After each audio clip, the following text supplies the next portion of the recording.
você está pensando, pois é, o gordinho botou gravata. Todo mundo está pensando isso, é ou não é? Ah, entendi. Vocês estão me discriminando porque eu estou de gravata, é isso? Espera aí, gente.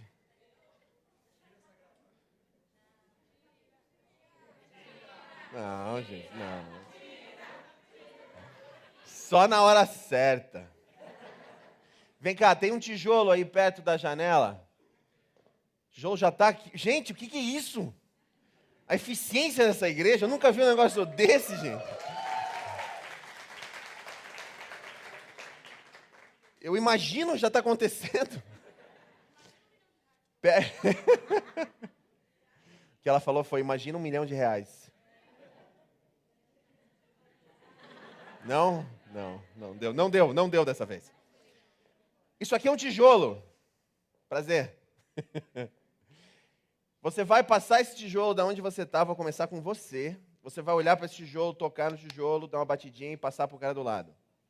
E você vai fazer isso, chegou no final da fileira, você passa para outra fileira e a gente vai rapidinho. Em 30 minutos tem que chegar aqui, ok? Então não vai ficar namorando o tijolo. Tem cara que vicia em arte, né? Forma do tijolo.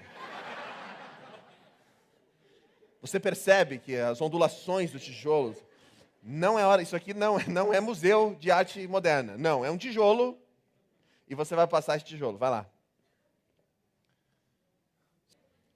Pois é, gente. O título da mensagem de hoje é o seguinte: cansado de ver pobre? Experimente o sábado. Porque ninguém gosta de pobre. Nem o pobre. Lembra do Sai de Baixo?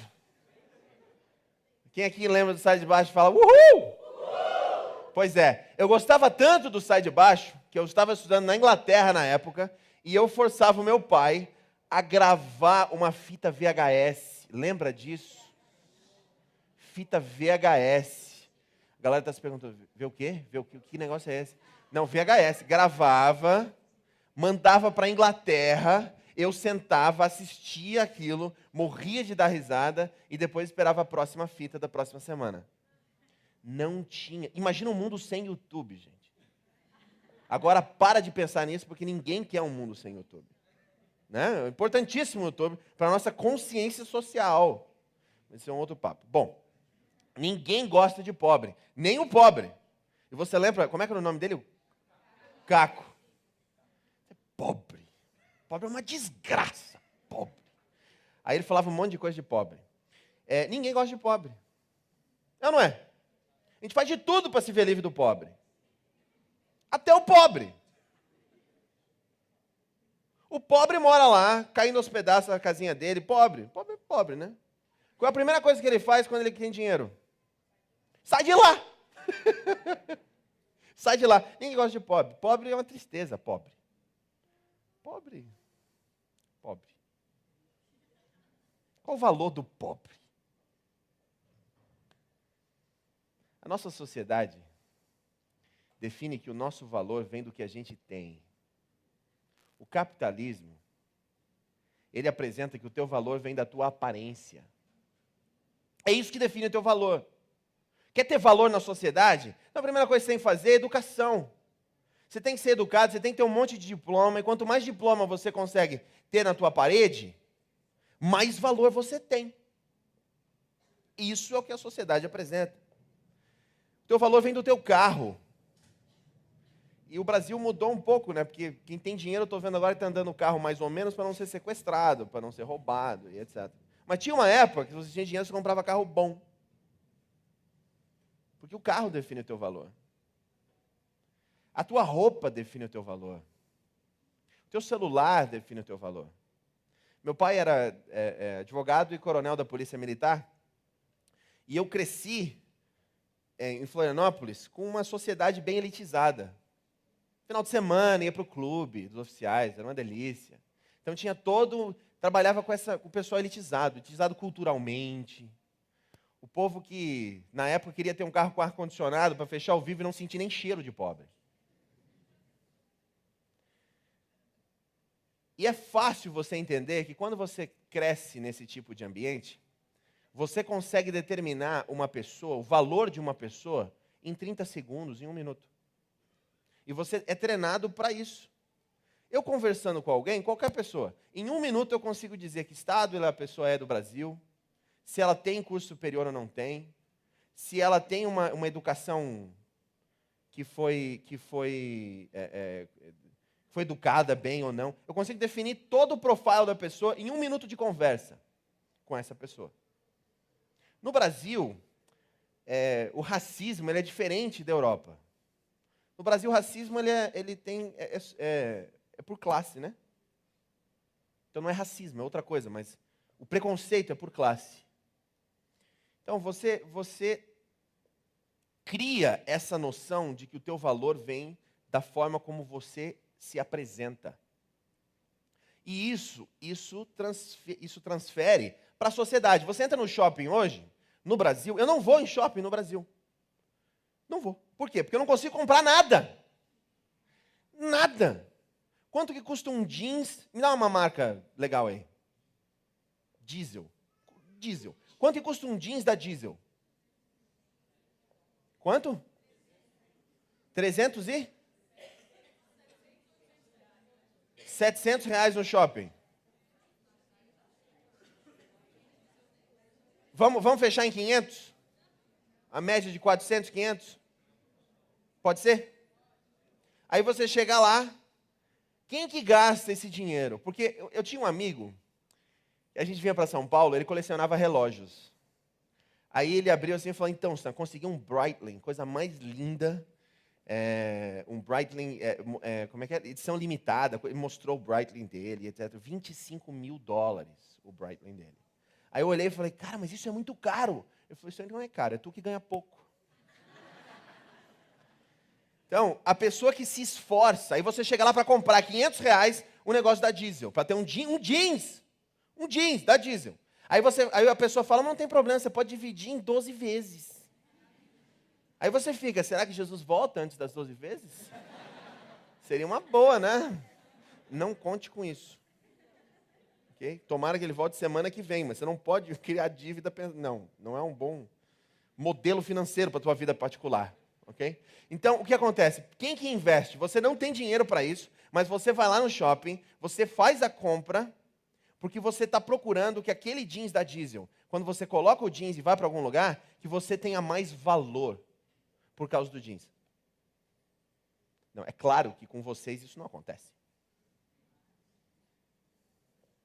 Eu comecei a perceber o poder que isso tem, o poder do que você veste, definindo o teu valor. E como eu falei para vocês, eu detesto gravata, né? Eu gosto de ficar apertando aqui o tempo inteiro. Mas eu gostava, quando usar terno, usar um terno bom. Então esse terno aqui, por exemplo, foi feito por alfaiates fantásticos em Bangalore, na Índia. Me mediram, tal. Semana depois eu vi um terno lindo, indiano, né? Fresquinho, uma delícia. Aí, o que aconteceu foi o seguinte, eu estava numa fase difícil naquela semana, porque eu passei por vários fracassos. Sabe quando você começa com um fracasso, não é um só que vem, né? É uma sequência. Porque eles combinam, eles falam, a cada 2 dias a gente vem, um por vez. Aí você toma uma paulada. Aí você está quase se levantando, vem a outra. Puf! E tudo, cada área da vida é diferente. No meio disso, eu pequei. Que o pastor peca. Só que o pastor, quando peca, é complicado, porque todo mundo peca o tempo inteiro, mas às vezes você peca consciente. Deus fala para você, não faz isso. E você vai lá e faz. E eu estava numa dessa. Então, no meu dia a dia, eu nunca uso terno e gravata. Nunca. Eu prego sem terno e gravata a maioria das vezes. Com exceção da minha igreja brasileira em Londres, que é fantástica, mas nós decidimos como igreja que nós vamos usar terno e gravata. Então lá eu vou de terno e gravata. Mas o resto não. Nessas horas que eu estava num momento deprimido, estava triste, estava mal com Deus, não estava legal, eu tinha uma visita para fazer. Não tinha nada a ver, a visita normal, gente. O cara, muito gente boa, ia lá visitar. Eu olhei de manhã para a roupa que eu ia pegar e adivinha o que eu escolhi? O terno. Porque agora eu precisava de algo exterior para definir o meu valor, porque por dentro eu estava me sentindo um nada. E quantas pessoas colocam um terno no sábado para vir para a igreja? Porque por dentro está podre. E nós achamos, de alguma forma, que se estivermos bem vestidos, Deus vai nos aceitar mais. Ninguém admite isso. Mas isso é uma desgraça. Está na hora de nós virmos a Deus do jeito que nós somos. E se você quer vir de terno, venha de terno. Mas tenha cuidado para que o teu terno não defina o teu valor. E hoje, o meu valor não está decidido nessa gravata e nesse terno. Então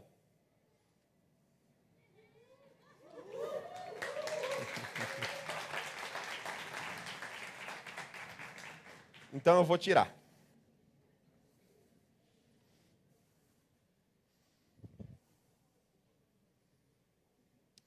Vou pendurar aqui como um marco que o valor não está na gravata.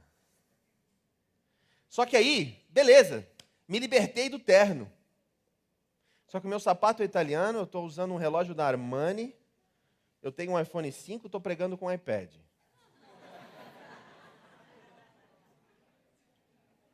Entendeu que o problema não está no terno? Você troca 6 por meia dúzia, tirou o terno e continua dependendo das marcas de roupa que você está vindo, continua dependendo do que você tem para definir o teu valor. Então, qual que é a jornada do pobre que se torna rico, né? O pobre é o seguinte, ele começa lá, pobre. Aí ele ganha um pouco de dinheiro. Qual é a primeira coisa que ele faz? Ele sai de lá. Então, o que acontece? Ele quer ter dinheiro. Ele quer ter dinheiro. Para quê? A casinha dele está toda derrubadinha, está feio. Já voltou? Legal. Uma pessoa não tocou no tijolo. Ok, pronto. Deixa aqui, daqui a pouco a gente volta para o tijolo. Então, o pobre, aí o que ele faz? Ele quer arrumar a casinha dele, porque os vizinhos estão com a casinha arrumada. Então ele arruma a casinha dele, tá melhor que os vizinhos, tal. Ele continua ganhando. O que ele faz? Sai de lá. Aí ele vai para um bairro melhor, um pouquinho melhor que o que ele estava. Aí ele chega lá, compra a casinha e percebe que os vizinhos são todos melhores do que ele. Então ele que agora era pobre, achou que saiu da miséria, da pobreza, agora ele voltou a ser o quê? Pobre, né? Ele olha e percebe, mas aqui todo mundo tem um carro, eu não tenho carro. Vou ter que comprar um carro. Aí ele trabalha e compra um carro. Aí compra um carro, começa a melhorar, o que ele faz? Sai de lá e consegue outros amigos. E os outros amigos têm carros importados. Mas ele não tem.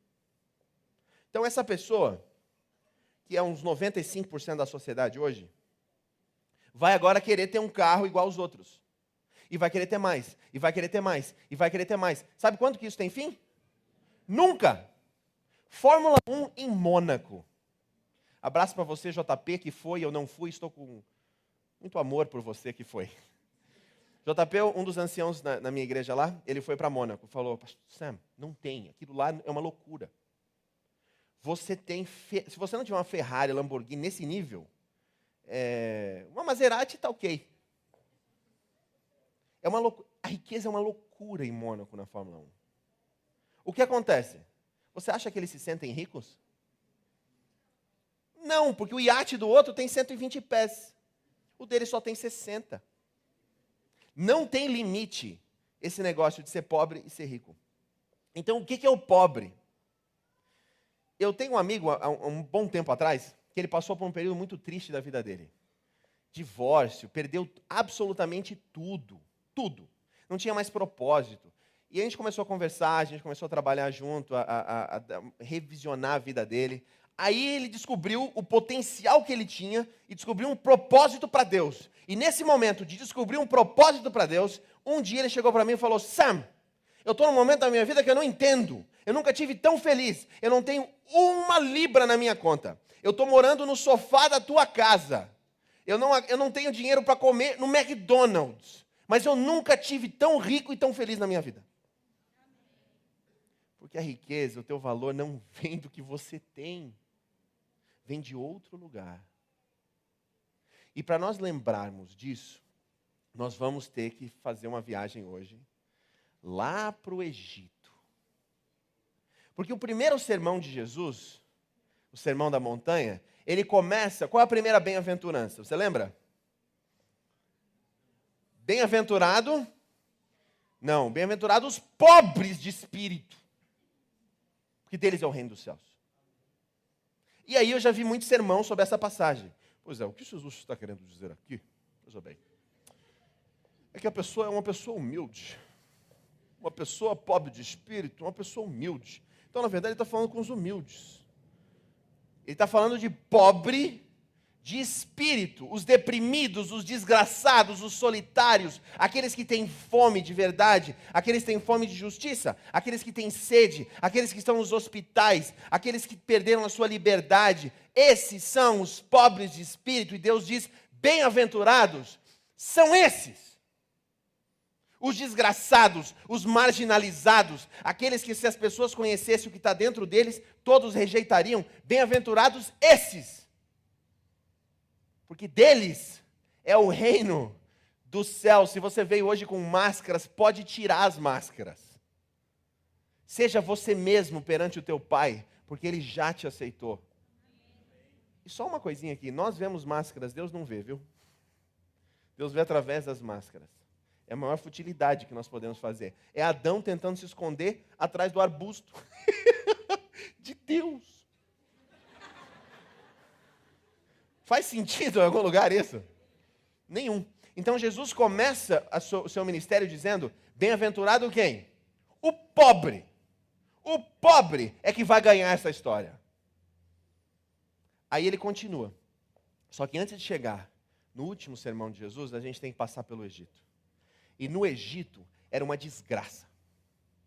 Era uma desgraça porque eles eram escravos. O povo de Israel era escravo. E a escravidão é uma desgraça. Eles faziam o que todos os dias? Se você perguntasse para um israelita: vem cá, qual é a vocação da tua vida? A minha vocação é fazer tijolo. Você acorda de manhã e faz o quê? Tijolo. E depois? Tijolo, tijolo, tijolo, tijolo, tijolo, tijolo, vou dormir. E no outro dia, e na terça-feira, tijolo, tijolo, tijolo, tijolo, tijolo, vou dormir. E na sexta-feira, tijolo, tijolo, tijolo, tijolo, tijolo, vou dormir. E no sábado, tijolo, tijolo, tijolo, tijolo, tijolo, vou dormir. E no domingo, tem um descanso, né? Tem, eu durmo a noite de dia. Tijolo, tijolo, tijolo, tijolo, tijolo, vou dormir. Ai, que negócio é esse, né? Que desgraça. E o teu pai? O meu pai? Não, meu pai era assim. Meu pai era tijolo, tijolo, tijolo, tijolo, tijolo, ia dormir. Fala comigo. E o teu vô? Teu vô era tijolo, tijolo, tijolo, tijolo, tijolo, tijolo, e vai dormir. Mais alto, teu bisavô. Tijolo, tijolo, tijolo, tijolo, tijolo, tijolo, tijolo, e vai dormir. O valor do escravo estava avaliado na quantidade de tijolos que ele conseguia produzir. E se ele não produzisse o suficiente, o que acontecia? Gostou do efeito especial? Anos de treinamento para pregar esse sermão aqui com efeito especial. Ele tomava paulada. Por quê? Porque o valor dele era menor. E se ele constantemente não produzisse a cota de tijolo, o que ia acontecer? Aí era... Gostou? Fala também. Era caixão para ele. Não, caixão não tinha, porque isso aí seria uma honra. Ele era jogado no primeiro buraco que eles encontravam. Eles não tinham valor como seres humanos ao ponto de... Tem muitos escravos. O que nós vamos fazer com esse problema? É simples. Nasceu o bebê, você pega uma espada, e enquanto estiver chorando, você não corta o cordão umbilical. Você atravessa a espada no corpinho do bebê até ele parar de chorar. Porque escravo, o valor do escravo é quanto tijolo ele consegue produzir. E Deus vem e diz: o teu valor não vem do que você consegue produzir, o teu valor vem porque eu te criei, você tem valor simplesmente porque você existe. E ele tira o povo de Israel do Egito, mas é muito mais fácil Deus tirar você de dentro do Egito do que tirar o Egito de dentro de você. E agora eles saem. E se você já teve contato com ex-escravo, você percebe um problema seríssimo, que é eles têm dificuldade de entender qualquer coisa. A educação de um povo que é escravo demora. Por quê? Porque eles não precisavam pensar nunca. O pensar deles é isso aqui, ó. Conseguiu raciocinar como fazer isso aqui? Para pisar na lama, para fazer tijolo? Você acabou. Isso aqui a vida inteira. E Deus tira eles de lá. Então, Deus tem que explicar algumas coisinhas para eles. Eles querem ser livres, mas eles não têm ideia o que é ser livre. Eles não fazem ideia o que significa ser livre. Então Deus fala assim, ó, primeira coisa, vamos começar com o seguinte. Só adora deuses que existem, por favor. Não terás outros deuses diante de mim. Os outros não existem. Você, por favor, só adore aquele que existe. Segundo, não faça imagens de escultura, porque toda vez que você fizer uma imagem, você vai me limitar a algo que eu não sou. Portanto, você vai estar errando, você vai perder o foco. Não faça imagem. Para lembrar que eu sou Deus e você não é, não toma o meu nome em vão. E aí vem o mandamento lindo. A ordem de Deus é... Vamos ler? Êxodo capítulo 20. Abre aí a sua Bíblia em Êxodo capítulo 20. Êxodo é o segundo livro, se você não está acostumado, fica lá para a esquerda. Capítulo 20. Está lá no versículo 8. Diz assim: lembra-te do dia de sábado para o santificar. 6 dias trabalharás e farás toda a tua obra, mas o 7º dia é o sábado do Senhor, teu Deus. Não farás nenhum trabalho, nem tu, nem o teu servo, nem a tua serva, nem o teu filho, nem a tua filha, nem o teu animal, nem o fornasteiro das tuas portas para dentro. Porque em 6 dias fez o Senhor os céus e a terra, o mar e tudo o que neles há, e ao 7º dia descansou. Por isso, o Senhor abençoou o dia de sábado e o santificou. Esse foi o mandamento. E a gente, às vezes, não entende o mandamento. Então, hoje, nós vamos entender o mandamento. Primeiro, o que escravo não quer fazer depois de liberto? Trabalhar, né? Foi forçado a trabalhar a vida inteira, quando está livre, qual é a última coisa que quer fazer? Trabalhar. No Brasil, nós vemos isso claramente. Por quê? Porque aonde foi a maioria dos escravos que foram libertos? Foram para que região do Brasil? Para o Nordeste. Ok? O Nordeste, quantas férias tem a Bahia durante o ano? Entendeu? Você viaja para Natal, eu morei em Natal 6 meses. Na verdade, eu fui para Natal para trabalhar 3 semanas comportando, percebi a qualidade da praia, falei, não vou comportar e vou passar 6 meses aqui. Trancei a faculdade e morei lá 6 meses. Você anda segunda de manhã, 10 da manhã, ou às 4 da tarde, tem lá homens que poderiam estar trabalhando, mulheres, na frente da casa assim.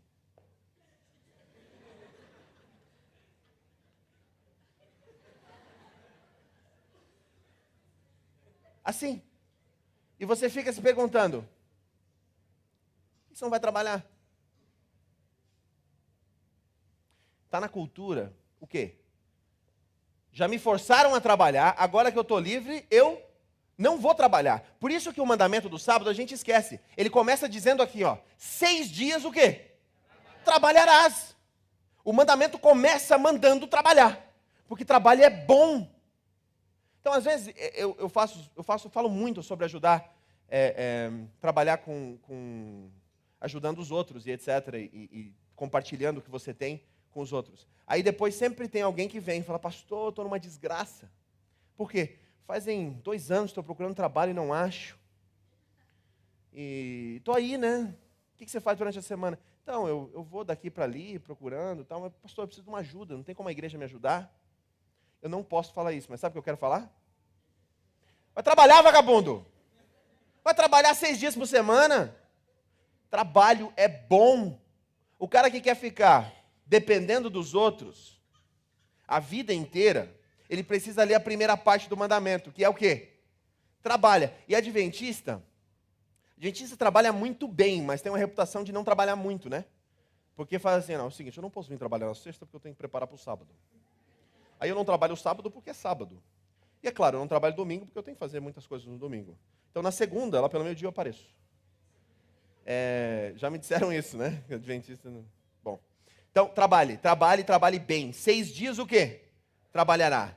Mas para que você lembre, uma vez por semana, que o teu valor não vem de quantos tijolos você produz, não vem de quantos contratos você consegue assinar, não vem de quantas mesas você consegue servir, não vem de quantas linhas de código você consegue produzir, não vem do que você faz, não vem do que você tem, para você lembrar que o teu valor não vem de tijolo, você para durante um dia, que é o sábado, para lembrar que você não é uma máquina e o teu valor não vem disso.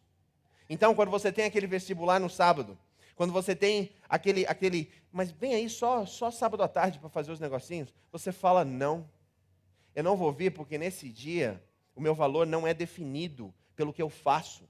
Entenda que o sábado vai redesenhar a tua vida para o que realmente importa. Porque se você percebe que o que realmente importa não é o que você tem, a tua família tem muito mais valor. De repente, a vida começa a se alinhar. E o que realmente importa, volta. Você volta a se importar com o que realmente importa. Que são pessoas. Sempre. Nunca são coisas. Quando? Nunca são coisas. Sempre são pessoas.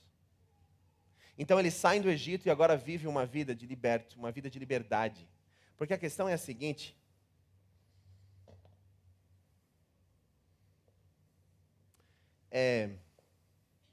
Como é que você sabe que o teu óculos da Yves Saint Laurent não te define?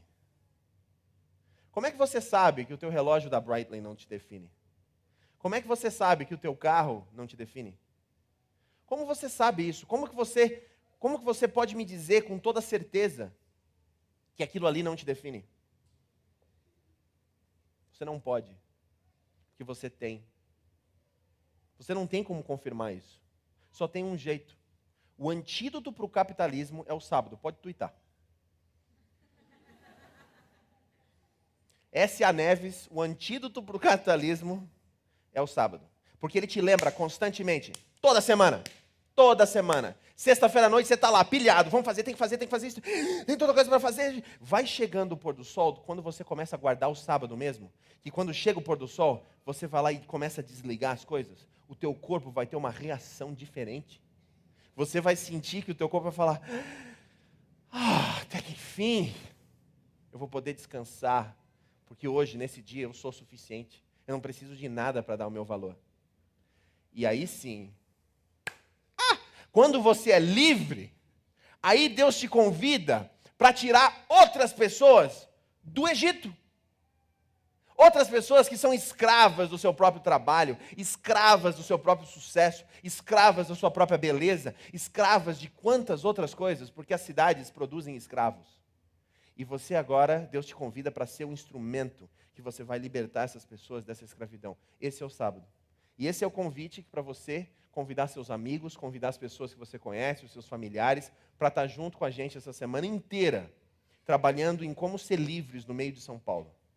Como não se tornar escravos de um sistema que é por natureza corrupto. Que diz para você que o teu valor vem de quanto você tem. Claro, toda oportunidade que você tem de ter mais, se o teu valor vem disso, o que você vai fazer? Ter mais. E aí um dos últimos sermões de Jesus, lá em Mateus 25, abre aí.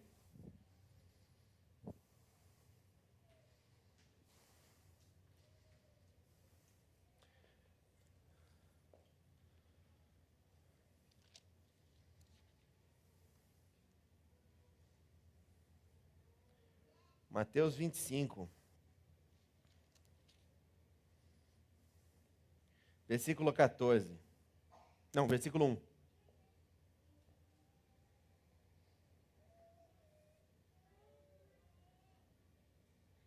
Não, desculpa, versículo 31. Tem 3 parábolas, hoje eu vou falar sobre a última. Quando vier o Filho do Homem na sua majestade e todos os seus anjos com ele, então se assentará no trono da sua glória. E todas as nações serão reunidas na sua presença, e ele separará um dos outros, como o pastor separa os cabritos das ovelhas. Então perceba, as manifestações que a gente está vendo no Brasil, as guerras e as manifestações do Oriente Médio, que em inglês é Arab Spring, começou no Egito, que está agora passando para tudo quanto é lado, todas essas manifestações, esses desejos de justiça, eles são divinos. Quando você olha para uma situação que a pessoa está sendo injustiçada, você tem uma responsabilidade divina de se levantar e falar, isso aí está errado. Só que quando você confronta sistemas que já são estabelecidos no poder deles, quando você confronta isso, você vai ser perseguido. Perceba que esse papo de o teu valor não vem do que você tem é a mensagem mais revolucionária que você pode trazer para uma cidade como São Paulo. Porque a revolução vai passar e, mudando de presidente ou não, nós vamos continuar na mesma porcaria. Por quê? Porque o nosso valor vai continuar vindo do que a gente tem. Então essa mensagem, ela vai contra tudo o que o nosso mundo acredita, que é o capitalismo. A gente diz, não, mas a democracia que é bom, todo mundo decide. Deus não se importava como alguém chegava ao poder, ele estava muito mais preocupado com o que eles faziam quando chegavam lá. Pode tuitar também. Deus não estava preocupado, não estava, como uma pessoa chega ao poder.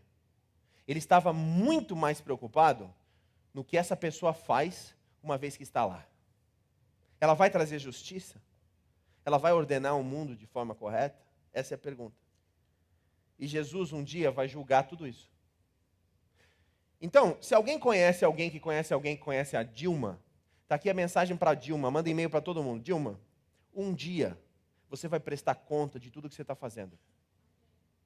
Um dia, governador de São Paulo, o senhor vai prestar conta para o rei do universo de tudo que o senhor está fazendo. Então haja com integridade, haja com amor e com justiça em tudo que você faz. Você vai cometer erros, claro, todo mundo comete. Mas que as intenções do teu coração, que são vistas pelo Deus do universo, possam ser puras. Porque o mundo precisa de homens que não se compram nem se vendam. Bom, o rei do universo vai sentar e vai julgar. Nenhuma injustiça vai continuar do jeito que está. Quem aqui já aconteceu alguma coisa com você ou com a sua família que foi injusta e nada aconteceu depois disso? Levanta a mão. Com um amigo, com a família, todos nós. Isso não vai permanecer uma realidade para sempre. Porque o rei do universo vai sentar no seu trono e vai julgar. E o julgamento dele vai ser o seguinte: ele vai separar os bodes, os cabritos das ovelhas. Eu não sei o que ele tem contra cabrito, mas o cabrito é o povo ruim dessa história. Se você tem que escolher, escolha ser uma ovelha.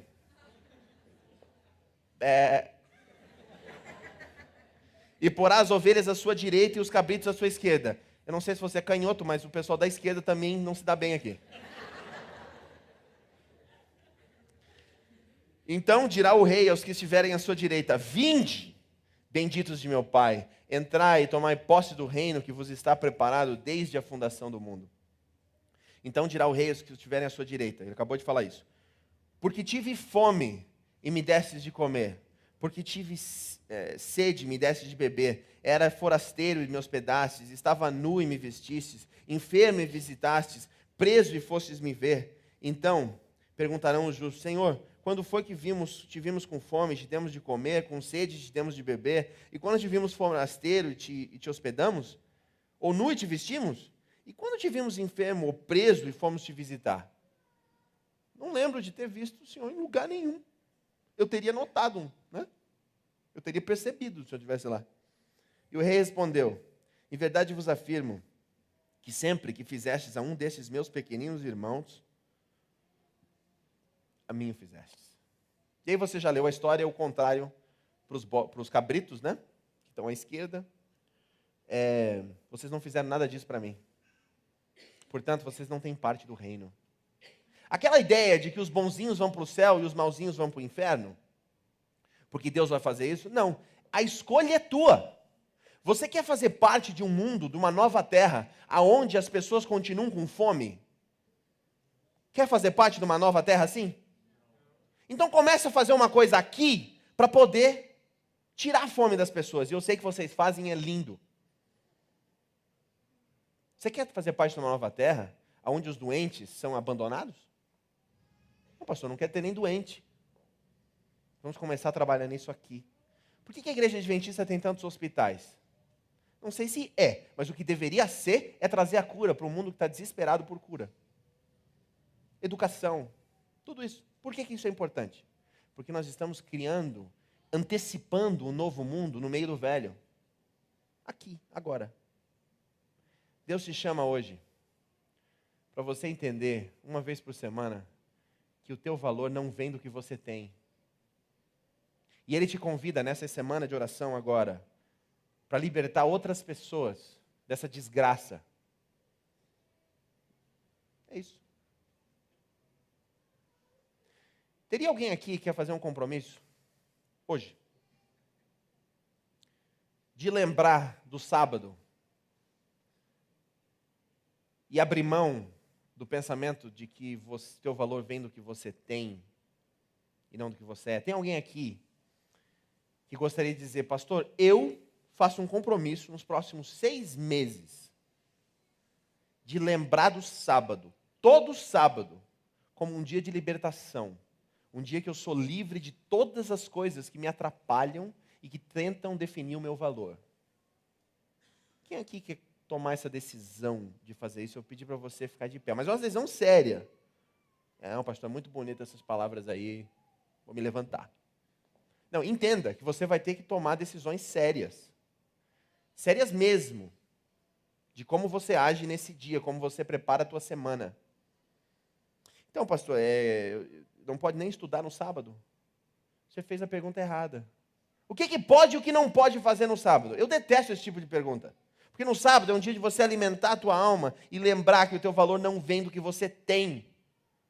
Constantemente lembrar disso. Eu quero terminar com um ponto importante. Tem gente que está aqui, que é rico e veio de família rica. Que tem grana. Tem gente que entrou aqui, que não tem nada.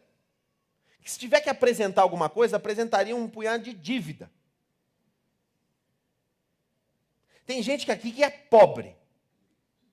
Pobre. Até conseguiu botar uma roupinha para não parecer tão pobre, né? Entenda que nessa família da Vila Olímpia, quando você entra através daquelas portas, vocês têm o mesmo valor. É ou não é ou não é? Então, não importa o que você tem, toda vez que você vem aqui, você é amado por essa comunidade, você é amado por essa família, simplesmente porque você existe. Se você tem alguma deficiência física que um dia Deus vai te restaurar, você tem o mesmo valor de alguém que é absolutamente funcional. Todos aqui têm o mesmo valor para Deus. E, portanto, todos aqui têm o mesmo valor para nós. Quer fazer esse compromisso comigo? Se levanta.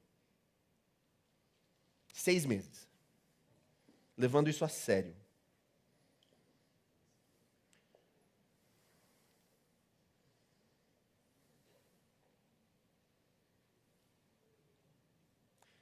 Então vamos fazer um pacto com Deus então.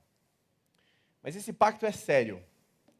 E para lembrar que Deus é Deus e você não é, quero te convidar para se ajoelhar agora. De joelhos nós vamos fazer esse pacto com Deus.